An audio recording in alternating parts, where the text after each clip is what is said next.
আরও জটিলতা বাড়ালো। সুপ্রিম কোর্ট এই নির্বাচন সংক্রান্ত বিষয়ে যে সমস্ত আদেশ দিচ্ছেন, সেই আদেশগুলো সমস্যার সমাধানের পরিবর্তে সমস্যার জটিলতা বৃদ্ধি করছে। সেই জন্যই তো সুপ্রিম কোর্টের উচিত ছিল না এই ব্যাপারে হস্তক্ষেপ করা। সুপ্রিম কোর্টের পরিষ্কার বলে দেওয়া উচিত ছিল কারো নাম বাদ যাবে না, যা আছে সবাই।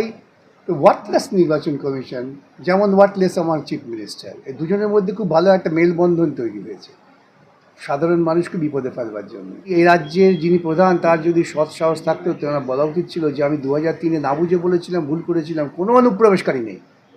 আগে অনুপ্রবেশকারী খুঁজে বার করো আইন পদ্ধতিতে, যতক্ষণ না বার করতে পারছো সবাই ভোটার লিস্টে থাকবে। আমি প্রথম দিন থেকে যে কথা বলে আসছি, যখন হচ্ছে না, আমি শুনছি এখানে ধর্ণা তুলে দেওয়ার জন্য নাকি ভাইপো বলছে যে আমরা আছি, তুমি বাড়ি চলে যাও। বাড়ি চলে যেতে হবে, ট্রাইব্যুনাল গঠন হবে, ট্রাইব্যুনালে লোকে যাবে। সুপ্রিম কোর্টের ধারণা নেই কত সময় লাগে এইসব ঠিক করতে। ট্রাইব্যুনাল কবে তৈরি হবে, কারা আসবেন, যারা বিচারকের আসনে বসে আছেন, সাধারণ বিচারপ্রার্থীদের কাজ ফেলে দিয়ে তারা এইসব করবেন। আদেশ দেওয়ার আগে তো একটু বাস্তবটা মাথায় রাখা দরকার। বাস্তবহীন পরামর্শ বা আদেশ, এটা অত্যন্ত ক্ষতিকারক। সেই জন্যই তো সুপ্রিম কোর্টের উচিত ছিল না এই ব্যাপারে হস্তক্ষেপ করা। সুপ্রিম কোর্টের পরিষ্কার বলে দেওয়া উচিত ছিল কারো নাম বাদ যাবে না, যা আছে সবাই, যতক্ষণ না তোমরা ডেফিনেটলি আইডেন্টিফাই করতে পারছো যে দেশের নাগরিক নয়। সোজা কথা বলা উচিত ছিল সুপ্রিম কোর্টে। তুমি দেশের নাগরিক কিনা সেটা বিচারের দায় তুমি নির্বাচন কমিশনের উপর ছেড়ে দিলে কেন? ঘুরিয়ে ফিরিয়ে নাক দেখানো হচ্ছে কেন? কেন ডকুমেন্ট? কিসের ডকুমেন্ট? বাড়ি বাড়ি যাবে, কারা কোথায় আছে, যারা সারাদিন পথশিশুরা পথে পড়ে থাকে তাদের নাম নথিভুক্ত করবে, এবং করে তারপর যদি কেউ বলে না না ও আমার দেশের নাগরিক নয়, তা বিচার করবে। সেটা করছে না। সুপ্রিম কোর্ট নিজে জটিলতা সৃষ্টি করছেন সমাধান করার পরিবর্তে। কোর্ট অফ কন্টেম্পটের করতে পারেন এমনটাই কিন্তু ওয়ার্নিং দিচ্ছে। সে তো ওয়ার্নিং দেওয়া কি আছে? কন্টেম্পট অফ কোর্ট যদি হয় সঙ্গে সঙ্গে করবে। এইসব ওয়ার্নিং দেওয়ার নাকামটা কি আমি বুঝি না। তুমি যদি মনে করো যে আদালতের নির্দেশ অমান্য হচ্ছে, কন্টেম্পট করো, তোমার তো আইনি অধিকার আছে।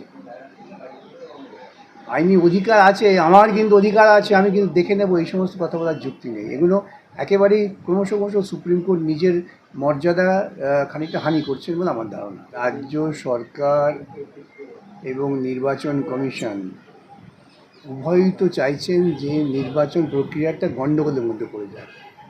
প্রান্তিক মানুষের নাম বাদ দিতে হবে। কেন বাদ দিতে হবে? না, এই রাজ্য সরকারের যিনি প্রধান, তিনি বলেছিলেন যে পশ্চিমবঙ্গে অনুপ্রবেশে ভরে গেছে, এবং সেই অনুপ্রবেশের তত্ত্বকে ভিত্তি করেই তো সব হচ্ছে।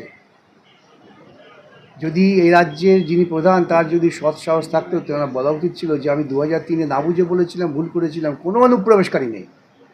আগে অনুপ্রবেশকারী খুঁজে বার করো আইন পদ্ধতিতে, যতক্ষণ না বার করতে পারছো সবাই ভোটার লিস্টে থাকবে। আমি প্রথম দিন থেকে যে কথা বলে আসছি যে তোমার কারো নাম বাদ দেওয়ার অধিকার নেই। তোমাকে আগে নির্দিষ্ট করে প্রমাণ করতে হবে যে যার নাম বাদ দিচ্ছি সে ভারতবর্ষের নাগরিক নয়। সেই প্রমাণের দায়িত্ব রাষ্ট্রকে নিতে হবে। ভোট পাকাবার জন্য কিছু মানুষ থাকে সবসময় একটা ভোট পাকিয়ে দেয়। উনি দেখেছেন যে ভোট পাকিয়ে দিলে ভোট পাওয়া যায়, এই ধারণা হয়েছে, তাই ভোট পাকাচ্ছেন। সত্যি সত্যি কি রাজ্যে অনুপ্রবেশ রয়েছে? মুখ্যমন্ত্রী কি জানেন? তাই কি তার এত ভয়? আমার বক্তব্য হচ্ছে, মুখ্যমন্ত্রী যদি জানেন অনুপ্রবেশ আছে, তিনি কেন বলছেন না যে আমরা আপাত দৃষ্টিতে মনে হচ্ছে এই লোকগুলো অনুপ্রবেশকারী, তাদের বিরুদ্ধে আইনি ব্যবস্থা নাও? কেন বলছেন না? 2011 থেকে ক্ষমতায় আছেন, উনি তো 11 জন লোককে বলেন যে অনুপ্রবেশকারী। আমরা কিছু সস্তা কথা মানুষের মাথায় ঘুরিয়ে দেওয়ার চেষ্টা করি, এরা তাই, এরা সৎ রাজনীতিবিদ নয়। বারংবার এই বিচারকদের উপরে প্রশ্ন তোলা হচ্ছে কেন? আরে এর মধ্যে দিয়ে বললাম না, এর মধ্য দিয়ে গোটা বিচার ব্যবস্থা সম্পর্কে একটা অনাস্থা তৈরির প্রক্রিয়া আছে, পরিকল্পনা আছে। তাই সুপ্রিম থাপ্পড় খাওয়ার পরেও মুখ্যমন্ত্রী মমতা বন্দ্যোপাধ্যায় এখনো ধর্মতলায় ধর্নায় বসে আছে। ও ধর্মতলায় ধর্না বসে থাকবেন, লোকজন হচ্ছে না, আমি শুনছি এখানে ধর্না তুলে দেওয়ার জন্য নাকি ভাইপো বলছে যে আমরা আছি, তুমি বাড়ি চলে যাও। বাড়ি চলে যেতে হবে। ওদের একজন বলেছিলেন না আমাকে পয়সা দিয়ে দেখতে হয়, এখন বিনা পয়সায় দেখবেন, সেই জন্য ওরা এসব ব্যবস্থা করছিল। এবারে রাজ্যে ভোট হবে নাকি জিরো টলারেন্স নীতিতে? আপনি মনে করছেন সত্যি রাজ্যে ভোট হবে জিরো টলারেন্স? এখন জিরো টলারেন্সের সংজ্ঞাই তো পাল্টে যাচ্ছে। যারা জিরো টলারেন্স বলছেন বিভিন্ন ক্ষেত্রে, আমি তো সেখানে দেখছি কারণ জিরো টলারেন্সের নতুন ব্যাখ্যা বার করতে হবে। সেই এই জায়গায় রাজ্যের নির্বাচন কমিশন একটা নির্বাচনী ভোটার লিস্ট ঠিকমতো করতে পারছে না শান্তি বজায় রেখে। সেই লিস্ট করতে গিয়ে বহু লোককে আত্মহত্যা করতে হচ্ছে, বহু প্রান্তিক মানুষের নাম বাদ যাচ্ছে।